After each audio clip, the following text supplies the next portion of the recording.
तुमचा पहिलाच मेकअप पुसला का? घ्या धडा धडा पुसा. दिस इज देसी GRMW कॉज हमको ज्यादा स्टाइल मार के बोलना आता नहीं है. वो फुकट का स्टाइल मारने का थोडा थोडा क्या मतलब कैसा बोलणे का मम्मी? ते ना आमच्याकडे असं नसतं, आमच्याकडे असं असतं, असं मला जमत नाही काहीच. तर मी अशी माझ्या गावठी स्टाईल मध्येच बोलती आणि मला तेच आवडतं, कारण मी अशीच आहे. मला फालतूच्या स्टाईल मारता येत नाही.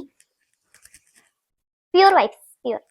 तर मी आता मेहंदी काढली, ही माझ्या सासूबाईने काढली. काल मी माझ्या नवऱ्याला काढायला लावली होती, त्यांनी इथं गोंधळ घालून दिला होता. मग आता परत रिपेअर केला. फास्ट कोण सासूबाईंना येत नाही बरं का मेहंदी, मला पण नाही. त्यांना वाटलं तर त्यांच्या सुनेला मेहंदी जमेल, रांगोळी जमेल, पण त्यांचा गोड गैरसमज. मला काही जमत नाही, मला बाकीचं जमतं. मी किती छान स्वयंपाक करते सांगा मम्मी. आता बोला. स्वयंपाक कशी करते बाकी